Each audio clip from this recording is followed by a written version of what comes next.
하버드 대학 이 도서관에 있는 낙서를 보면 제가 한 27가지인가 수집을 해놨는데 눈이 감기는가? 그러면 미래에 대한 눈도 감긴다. 그런 말이 있더라고요.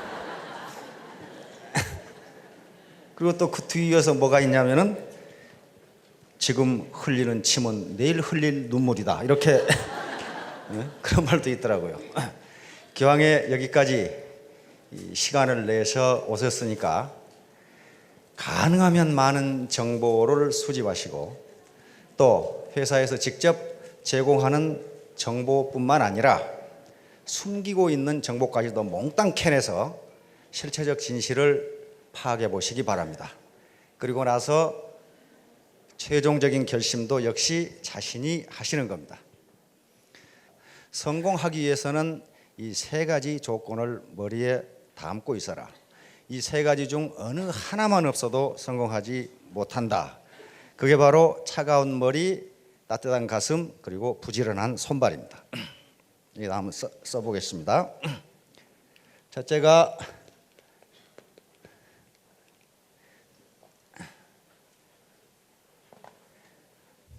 이게 물이 붙어 있어가지고 차가운 머리, 이걸 쿨 헤드 이렇게 하겠습니다.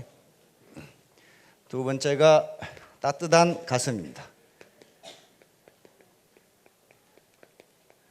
warm heart. 세 번째가 부지런한 손발. diligent hand라고 하겠습니다. 먼저 이 차가운 머리. 요 차가운 머리와 따뜻한 가슴, 쿨 헤드 웜 하트는 영국의 대경제학자 알프레드 마샬이라는 분이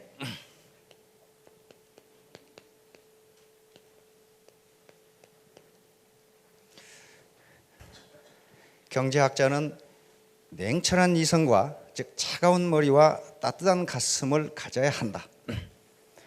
이것이 지금 경제학자들이 가장 명심해야 할 사항으로 되어 있고 경제학자뿐만 아니라 이 세상의 전부 모든 리더들 그리고 모든 개인에게 적용되는 말입니다.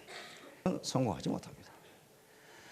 자, 그래서 우선 냉철한 이성, 다시 말하면 차가운 머리를 가지고 도대체 이 회사가 뭐하는 회사인지를 분석해 보셔야 합니다. 옆에 사람 말을 듣는 것도 그건 정보 수집이고 회사에서 공식적으로 제공하는 것도 일종의 정보 수집입니다. 그러나 그것만 가지고 이거 좋다 저거 좋다 얘기할 수가 없어요. 네트워크 마케팅 뭐 어떤 회사를 가고 또 어떤 이 사업 설명을 가도 자기 회사가 좋다고 얘기하지 나쁘다는 얘기는 전혀 하질 않아요. 그러니까 과연 나쁜 점이 있는지도 파악해 보셔야 됩니다. 다시 말하면 공식적으로 제공하는 정보 말고 시그널이라는 게 있어요. 시그널. 말은 않는데 표정에 나타나는 거 있어요. 그런 것을 파악하셔야 돼요. 군대에서 그런 거 많아요. 지휘관이 무슨 말이든지 건의해봐. 뭐 나를 비평하는 말도 좋아. 말은 그렇게 해놓고 비판하는 말을 하면은 얼굴이 찌그러져요. 그것은 시그널이 별로 좋지 않다는 것을 나타냅니다. 그게 시그널이에요. 말은 않는데 감으로 느낄 수 있는 것. 그걸 분명히 파악해 보셔야 됩니다. 냉철한 머리가 없으면 그러니까 냉철한 머리는 실체적 진실을 파악해 보시라는 거예요. 실체적 그건 허상이나 희망사항이 아니고 실제로 어떻게 되었을까 하는 거, 어떻게 된 것인가 하는 실체적 진실을 파악해 보시라는 겁니다. 공부를 대충 하는 철수라는 학생이 자기 친구 집에 놀러 가서 한참 놀다가 친구가 잠깐 화장실에 간 동안에 방에서 아우성이 들리는 거야. 아이고 배 아파 죽는다고. 친구가 뛰어들어와서 보니까 화학실험용 화학약품을 퍼마셨어요. 이 자식이 공부하기 싫어서 또 자살을 하고 그랬나 하고 병원으로 119를 급히 불러서 뭐 그렇게 마신 양이 많지 않고 또 화학약품이 크게 독한 것은 아니어 살려냈습니다. 그럼 너 왜 그걸 퍼마셨냐 그랬더니 이놈이 단 것을 워낙 좋아해. 저도 나이 드신 분들은 그 커피 같은 거 자실 때 블랙은 좀 싫지요. 저도 설탕을 많이 넣어서 먹거든요. 저는 당뇨가 없거든요. 그래서 이놈이 이렇게 단 것을 좋아해가지고 뭐 설탕이나 사탕이나 엿이나 이거 꿀이나 이런 걸 잘 먹는 이제 그런 철수가 이제 그런 체질이야.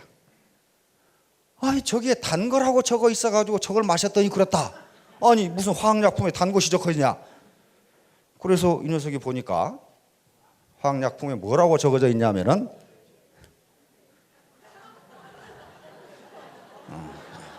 저것을 단 거 그렇게 이제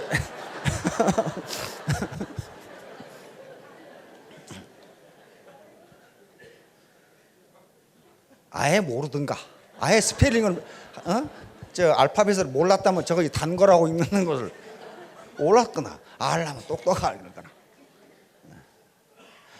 그래서 차가운 머리로 정보를 분석해 봐야 됩니다. 그럼 무슨 정보를 분석해 봐야 성공할 수 있느냐? 또 속지 않느냐? 사기당하지 않느냐? 그건 우리가 생각해 보면 금방 알 수 있어요. 자, 여기 1번에 해당하는 것이 첫째, 이 회사가 합법적인가 하는 걸 분명히 봐야 됩니다. 합법적인가. 이 합법적인 회사냐? 또 사업하는 방법이라든가 하는 것들이 합법적이냐? 이게 당연히 합법적이지. 그런데 지금까지 망한 회사들 중에 불법적인 행동을 한 회사들이 굉장히 많았어요. 물론 회사 등록할 때는 합법적이었어요. 그러나 분식회계라든지 탈세라든지 비자금 조성이라든지 등등 비합법적인 행동을 했기 때문에 문제가 된 거예요. 그래서 전부 다 매출이 떴다가 바로 망하던가 그런 현상이 빚어졌습니다. 그래서 우선 이 회사가 합법적인가?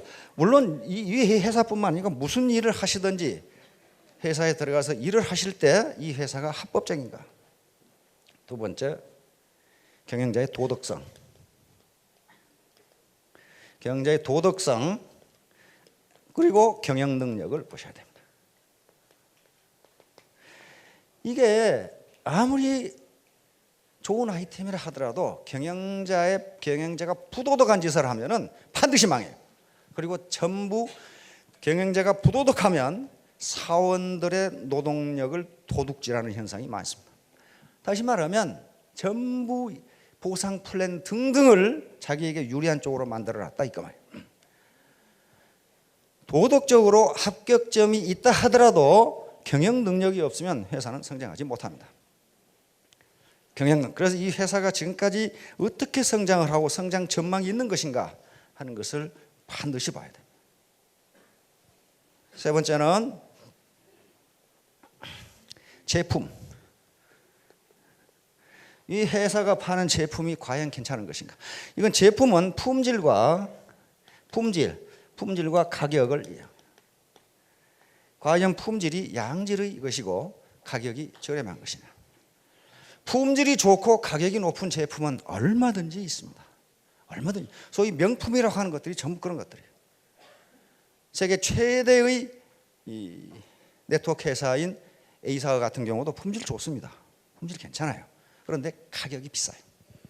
가격이 비싸요. 그런 걸 누가 삽니까? 사업자 아니면 안 사요. 따라서 품질이 좋으면서 가격이 일반 서민들이 살 수 있는 것이냐 하는 것을 반드시 봐야 됩니다. 지금까지 많은 네트워크 회사들이 망한 것은 보통의 품질이거나 또는 저질품을 고가에 팔았기 때문에 반드시 제품을 보셔야 됩니다. 네 번째는 보상 시스템을 보셔야 됩니다. 보상 시스템. 다시 말하면 아무리 품질이 좋고 가격이 싸더라도 사업자들에게 돌아가는 것이 없다면 그 뭘 합니까? 그런 짓은. 전부 경영진과 고위 이 스폰서들이 다 빨아먹고 밑에 내려간 것이 없다면 그건 노력 도둑질이고 시간 도둑질이에요. 그래서 보상 플랜이 과연 정의롭게 되어 있는 것이냐, 정의로운 것이냐, 이게 윈윈하는 것이냐 하는 것을 반드시 따져봐야 됩니다. 다섯 번째, 이 회사가 도대체 비전이 있는 것이냐, 앞으로 이 회사가 발전할 수 있을 것이냐, 이 회사가 파는 제품이 너무 경쟁적이어서 언젠가는 빠른 시일 내에 망할 것 같다. 그렇다면 비전이 없는 거예요. 비전이 없는 거예요. 따라서 이런 것들을 냉철한 머리, 차가운 머리로 판단해 보셔야 됩니다. 돈벌이 된다니까 무조건 와 몰려가지고는 절대로 성공할 수가 없습니다. 반드시 따져봐야 돼요. 다음에 따뜻한 가슴. 그러면 요거 다 따져보니까 괜찮네, 이 회사. 아, 이거 돈벌이 되겠는데. 그것만 가지고는 신나게 뛸 수가 없어요. 반드시 따뜻한 가슴 측면을 봐야 됩니다. 따뜻한 가슴 측면에서 봐야 될 것은 여기 첫째, 옳은 일인가를 봐야 돼. 옳은 일인가. 이 내가 하려고 하는 사업이 과연 사회적으로 옳은 일이냐. 나만 돈벌이가 되고 일반 소비자 또는 국민 또 일반 사회에는 피해를 끼치는 것이 아닌가 하는 걸 반드시 따져봐야 돼요. 이 세상에는요, 합법적이지만 옳지 않은 일들이 많이 있습니다. 아무리 형편없는 제품을 비싸게 판다고 해서 그건 법에 위반되는 게 아니에요. 그건 공급자와 수요자가 서로 가격이 맞으면 팔고 사고 하는 겁니다. 그건 불법이 아니에요. 그러나 그것을 잘하는 일이라고 할 수는 없어요. 옳은 일이라고 할 수는 없습니다. 어린 놈이 어른 앞에서 담배 벌컥 걸고 피운다. 그거 법으로 처벌 못합니다. 그거 법률 위반 아니에요. 그러나 그걸 옳은 일이라고 할 수는 없어요. 지하철에서 이렇게 아이를 가진 이 엄마가 서 있는데 그때 이 새파란 고등학생 놈이 앉아 있다. 그거 법률 위반 아닙니다. 지가 앉아 있던 누워 있던 물구나무를 서 있건 그건 아무런 관계가 없어요. 그러나 그걸 잘하는 일이라고 할 수는 없어요.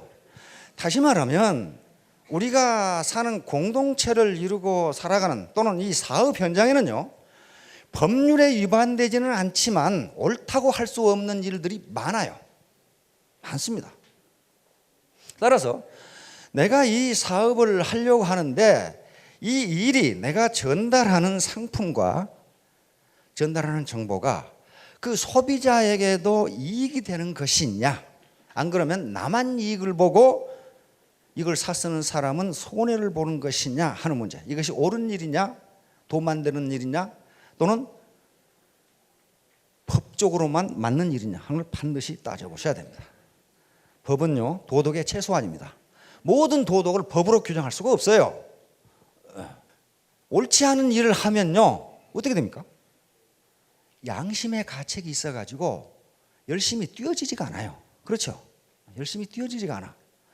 내가 하는 일이 옳은 일이라고 생각했을 때는 자신 있게 할 수가 있는데 옳지 않다고 생각이 되면 잘 안 돼요.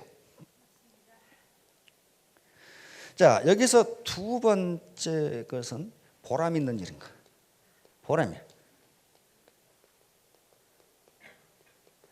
이게 인간은요, 보람이 없으면 아무리 천금을 준다 해도 신명이 나지가 않습니다. 내가 해모임을 먹어보니까 이런 효과가 난다. 불과 몇만 원 가지고 건강을 회복할 수 있다. 요걸 여기 전달해줘서 그 사람이 건강을 회복하고 가정이 회복된다면 그건 얼마나 보람 있는 일이에요. 보람 있는 일입니다. 따라서 이런 걸 따져보시고 차가운 머리로 이런 걸 따져보고 따뜻한 가슴으로 나만 돈벌이가 되는 것이 아니고 이 국가와 사회 그리고 모든 소비자들에게 이익이 되는 옳은 일이고 보람이 있다 하면은 최종 결심은 자신이 해야 됩니다. 그런 경우에 모든 사람들은 이렇게 생각할 수가 있어요. 당신이 요 다단계를 뭐라고 이야기하건 나는 옳다고 생각한다. 이렇게 되면 자신이 있어요. 저는 이 다단계하고는 전혀 어울리지 않는 사람입니다. 군대 생활만 42년을 했어요. 군인같이 보입니까? 그 중에서도 35년을 사관학교 교수를 했어요. 그렇기 때문에 사관학교는 데는 가장 도덕성을 강조하는 데고 애국심을 강조하는 데입니다. 그리고 언제든지 국가와 국민을 위해서는 목숨을 버려야 된다는 것을 강조하는 사람들인데, 제가 이 자리에 서 있다는 것은 뭔가 아무런 의미가 없는 데 서 있는 것은 아니에요. 분명히 옳은 일이고 보람이 있다고 생각하기 때문에 서 있단 말이에요. 그러면 차차차차 그 얘기는 하도록 하고요. 이렇게 이제 두 가지 요소로 판단해 볼 때, 아, 이 회사에서 이런 사업은 차가운 머리로 분석해 봐서 이런 요소들도 괜찮고 따뜻한 가슴으로 분석해 봤을 때 괜찮다. 할 만한 일이다. 내가 신명을 바칠 일이다. 이렇게 판단이 되는데 문제는 손발이 말을 듣지를 않아요. 손발이 전혀 말을 듣지를 않는다고. 그 손발을 묶는 요소가 무엇이냐 하면은 자존심이라고 하는 자존심이라고. 그러면 도대체 이 자존심이라는 놈이 어떤 놈이길래 그러는가 하는 걸 한번 따져보도록 하겠습니다. 이건 어떤 개인이 그렇다는 것이 아니고 모든 사람이 다 그렇고 특히 한국인이 그렇습니다. 그러면 이 자존심이 왜 그렇게 우리 발목을 잡는지 한번 보겠습니다. 이게 지금 인간의 욕구 단계가 어떻게 되는 것인가 하는 것을 미국의 심리학자 메슬로우라는 분이 만들어낸 겁니다. 이게 나오기 전에는 심리학자에서 인간의 선악 문제 이런 것만 따졌는데 동기부여, 언제 인간은 열심히 일하는가 하는 걸 생각하다 보니까 도대체 그러면 인간의 욕구는 어떻게 생겼는가 하는 걸 하다 보니 이게 나왔습니다. 이게 나왔는데 이 논문이 나오면서 많은 비판이 있었지만은 지금은 대체로 맞다 이렇게 받아들여지고 동기부여, 어떻게 모티베이션을 시키냐 하는 데 있어서 널리 이용되는 모델입니다. 자, 인간의 가장 아주 원초적인 욕구가 생리적 욕구입니다. 생리적 욕구. 다시 말하면 배고프면 밥 먹고 싶고, 목마르면 물 마시고 싶고, 피곤하면 자고 싶고, 그렇죠? 이런 인간의 육체 어딘가와 관련이 되어 있는 욕구, 이게 생리적 욕구입니다. 이게 가장 강한 욕구예요. 요게 충족이 안 되면 일반적으로 그 윗단계의 욕구는 추구하지 않는 것이 보편적입니다. 배고프고 목마르고 졸리는데 뭐 하겠어요 거기서. 안 된단 말이에요. 그런데 이 생리적 욕구는 약간만 충족시켜주면 더 이상 추구하지를 않아요. 예를 들면 목마른 사람한테 물 한 바가지 줬어요. 그러면 그게 목이 이제 해갈이 됐어. 그놈한테 또 한 바가지를 또 줘보세요.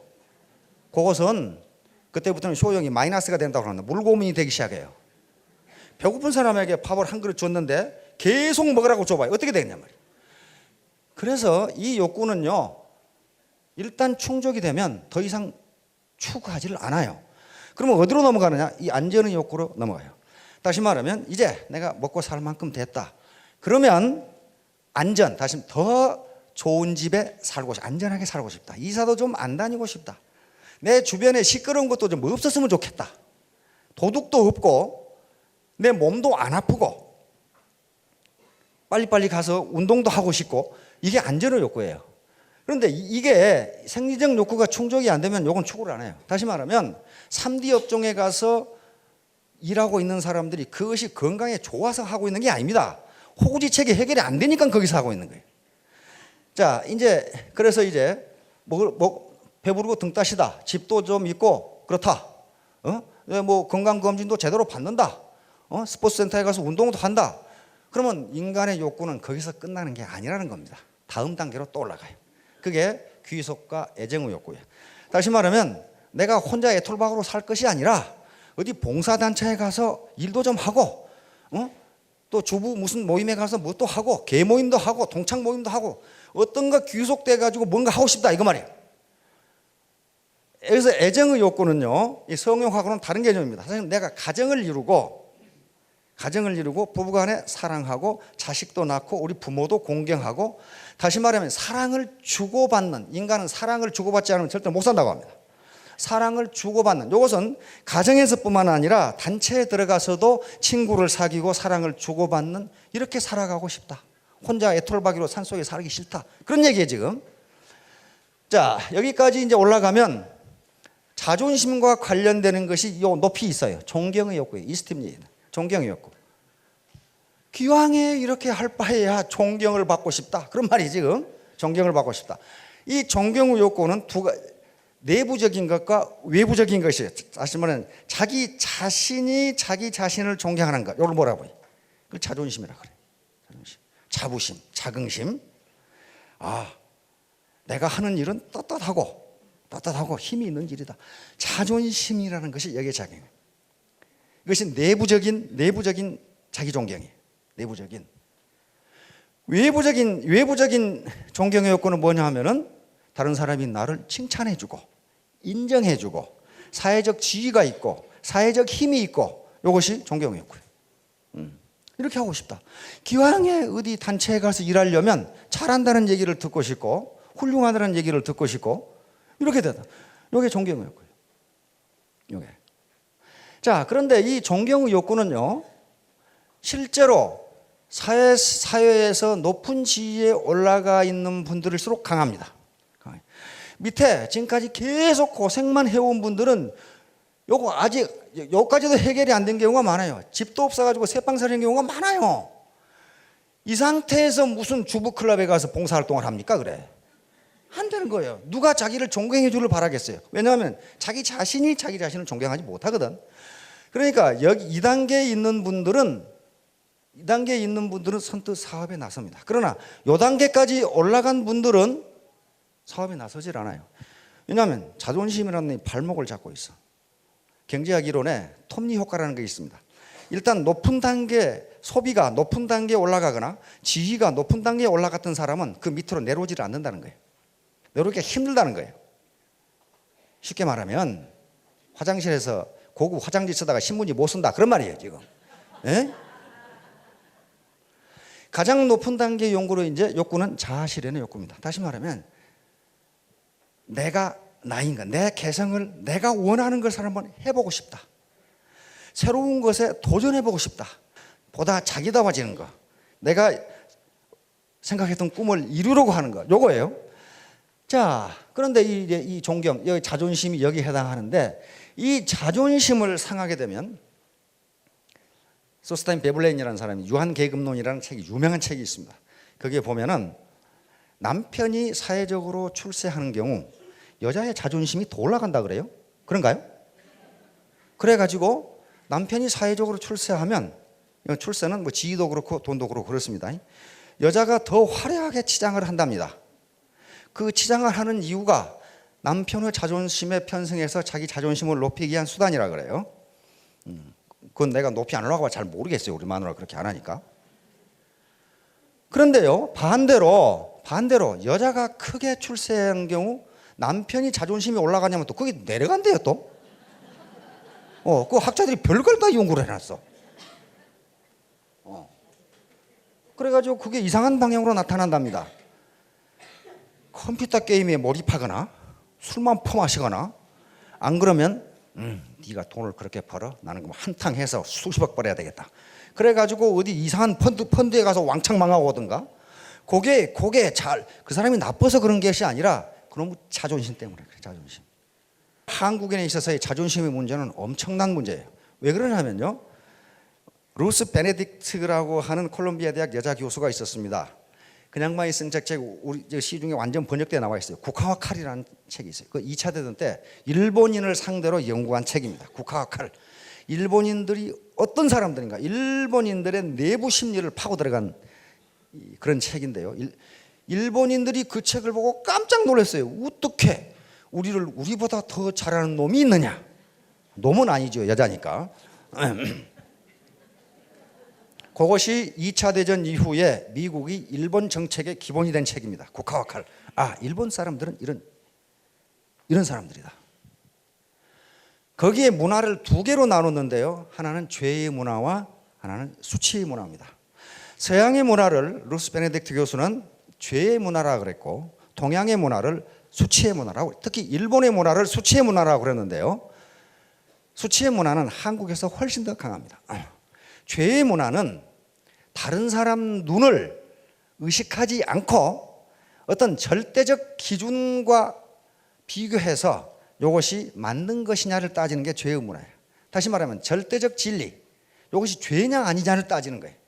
그러니까 여름에 삼배바지, 마포바지, 손바지를 입고 다니건, 겨울에 삼배바지를 입고 다니건, 그것이 다른 사람에게 피해만 주지 않는다면 자기에게는 전혀 거리낌이 없고 부끄러움이 없는 게 죄의 문화예요. 내 행동이 절대적인 진리에 비춰 봐서 저촉되지 않는다면 다른 사람들이 뭐라고 하건 나하고는 아무 상관이 없다고 생각하는 게 죄의 문화입니다. 수치의 문화는 다른 사람이 나를 어떻게 생각할 것인가가 행동의 기준이 되는 게 수치의 문화예요. 우리나라의 전형적인 문화가 수치의 문화입니다. 꼬맹이 아파트에 살다 보면 꼬맹이들이 아무데나 오줌 싸요. 오줌 싸면 처녀 같은 엄마들이 와서 뭐라고 합니까? 여기다 오줌 싸면 안 된다고 얘기 안 해요. 안 합니다. 누가 보면 어쩌려고 얘기해요. 누가 보는 게 문제지 거기다 오줌을 싸는 게 옳으냐 그르냐는 문제가 안 돼요. 누가 보면 어쩌려고. 자식이 뭔가 비행을 저지르거나 남편이 뭔가 비행을 저지르면 그렇게 하는 것은 법에 위반된다 또는 나쁜 일이다 그렇게 안 하고 남 부끄러 못 살겠네 이렇게 된단 말이에요. 그러니까 남이 어떻게 생각하느냐 이게 수치의 문화의 전형적인 행동입니다. 그러니까 연말연시에 불우이웃 단체에 무슨 기부금을 할 때도 기부금을 주는 행위가 중요한 게 아니고 내가 그걸 했다는 걸 사진으로 남기는 게 중요하단 말이죠. 사진으로 남기네. 왜? 남이 나를 어떻게 생각할 것인가. 이게 수치의 문화의 전형적인 겁니다. 따라서 이 자존심 때문에 자존심이 항상 발목을 잡아요. 내가 그래도 왕년에 뭐 했는데. 그런데요, 이건 작은 자존심입니다. 바로 자아실현의 욕구라는 욕구 단계가 또 하나가 있어요. 그래서 그렇게 고관대작으로 왕년에 일을 하셨던 분들도 이 작은 자존심을 잠깐 보류해 두시고 열심히 일하신다면 더 큰 자존심을 실현할 수가 있습니다. 그런 예는 역사적으로 얼마든지 많아요. 얼마든지 많습니다. 지금 여기에도요, 제가 아는 분만 해도 공학 박사님도 계세요. 그 양반은 거대한 건설회사를 운영하신 분이에요. 또 여기 사장님도 계십니다. 1년에 수백억, 수천억의 수주를 받아 공사하시는 사장님이에요. 건설회사 사장님이에요. 심리학 교수도 있어요. 그런 분들이 또 여기 연대장, 대대장을 하셨던 고급 지휘관들도 있습니다. 그런데 전혀 그런 거 개의치 않고 열심히 해서 지금 자아 실현을 해 나가고 있어요. 나가고 있어요. 한나라 말기에 유비도 마찬가지입니다. 유비 유현대가 알죠? 유비는 그 밑에 관우나 조자룡이나 장비나 황충이나 마초 같은 어마어마한 소위 5호 장군을 거느린 그 황제입니다. 황손이에요. 한나라 황손이에요. 유씨니까. 그런데 조조하고 싸웠다면 맨날 져. 왜 질사이야? 이렇게 훌륭한 장군들이 있고 그다음에 책사들이 있는데 그런데 수경 선생이라는 분을 만나죠. 당신은 머리가 없다. 머리가. 다시 말하면 책략을 꾸밀 수 있는 문사가 없다. 지혜가 없다. 아니 나는 이러이런 장수도 있고 이러이런 이 참모들도 있는데 그거 가지고는 되지 않는다. 당신들이 거느리고 있는 장수들 관우, 장비, 조자룡은 1만 명을 상대할 수 있는 아주 맹호 같은 장수지만은 그 장수들을 부릴 수 있는 사람이 없다. 그 장수들을 부릴 수 없는 사람이 없다. 그 누구냐? 그럼 그 사람이 누구냐? 누구였어요? 최갈량이다. 최갈량하고 봉추 선생 방통이다. 둘 중에 하나만 얻으면 천하를 얻을 수 있을 거다. 그리고 최갈량을 찾아갔죠. 가만히 생각해 보세요. 유비는 왕입니다. 총나라 왕이었어요. 그 당시도 왕이에요. 그리고 한나라 황손이에요. 황손인데 최갈량은 시골에 사는 백면 서생이에요. 나이도 그 당시에 유비가 46이었고 46, 최갈량은 26이에요. 26살밖에 귀때기가 시퍼런 놈이에요. 근데 몇 번 찾아갔어요? 3번 찾아갔어요. 처음에 찾아가니까 최갈량이 그걸 알고 도망가 버렸어요. 한겨울에 찾아갔는데 눈을 맞으면서 3시간을 기다려도 최갈량이 나타나질 않아. 그러니까 장비가 화가 무지무지 났죠. 이 자식 멱살을 잡고 끌고 와야 되겠다. 그러나 유비는 그걸 달렸습니다. 달리고 다시 갔죠. 몇 개월 봄에 또 왔죠. 봄에 또 왔는데 또 없어. 온다고 우리가 언제 온다고 통보를 해놓고 갔는데 이 싸가지 없는 놈이 사라지고 또 없어. 그러니까 관우하고 그때 이제 관우까지 화가 났죠. 이런 놈 당장 내가 두들겨 패가지고 끌고 오겠다고 그러는데 유비가 어떻게 합니까? 그러지 말라고 그러죠. 세 번째 찾아갔는데 20살, 26살 먹은 제갈량이 뭐하고 자빠졌었어요? 잠자고 있어서 잠자고 있어요. 그런데 46 먹은 왕은 어떻게 했습니까? 섬돌 밑에서 3시간을 기다린 거예요. 분명히 제갈량은 유비가 왔다는 걸 알면서도 계속 잠만 퍼자고 있는 거죠.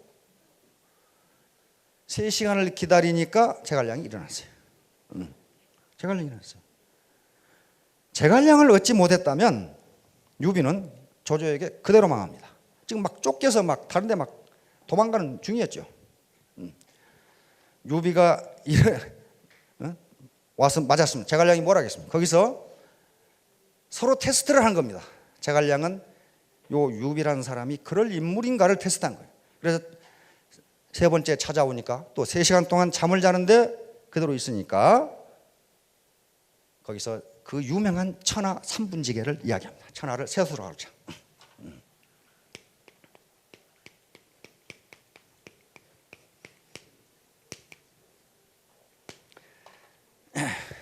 한꺼번에 천하를 먹으려고 하지 마라. 천하를 셋으로 가르쳐. 저쪽 동북지방, 그러니까 지금 황하유역이죠. 거기 좀 중원, 거기는 조조의 세력이 막강하기 때문에 거기는 침략할 수 없다. 먹을 수 없다. 이쪽 양자강 유역에 여기는 손씨들이 대대로 임금을 해온 지역이고 손씨들이 민심을 얻고 있기 때문에 여기는 건들지 마라. 놔둬라. 그리고 지금 아무도 넘보지 않는 저 형주지방, 지금 이제 사천성 그쪽 산이 험하고 곡창지대가 있기 때문에 여기를 지배해서 민심을 얻으면 천하를 3개로 쪼갤 수 있다. 그래서 민심을 얻은 다음에 중원을 치면 천하를 차지할 수 있다. 요 계획에 동의하느냐 안 하느냐. 동의 안 하면 그만두고 동의하면 내가 돕겠다. 이렇게 된 거예요. 이게 천하 삼분지계. 자, 그렇게 해서 유비는 소위 총나라를 세우고 총나라 황제가 됩니다. 만약에 유비가 내가 황손이고 말이야, 총나라의 임금인데 이게 26살밖에 안 먹은 놈이 잠퍼자고 안 나와? 그렇게 했으면 제갈량을 얻을 수가 없어요. 제갈량을 얻을 수가 없습니다. 작은 자존심을 잠깐 보류해 뒀기 때문에 큰 자존심을 세울 수가 있었어요. 유비는 그래서 관우나 장비보다 한 수 위인 게 유비는 그런 걸 알았습니다. 야, 이게 26살 먹은 이 군사가 장비같이 험한 놈, 관우, 조자룡, 마초, 황충 이 사람들을 지휘하려면은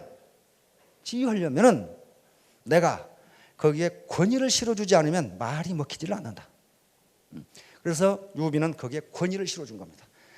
임금이 3번이나 찾아갈 정도로 훌륭한 놈이다 하는 것을 그러면서 마찬가지 한신과 똑같이 거창한 취임식을 하고 그 자리에서 유비의 칼을 제갈량에게 줍니다. 그 말은 뭔 말이에요?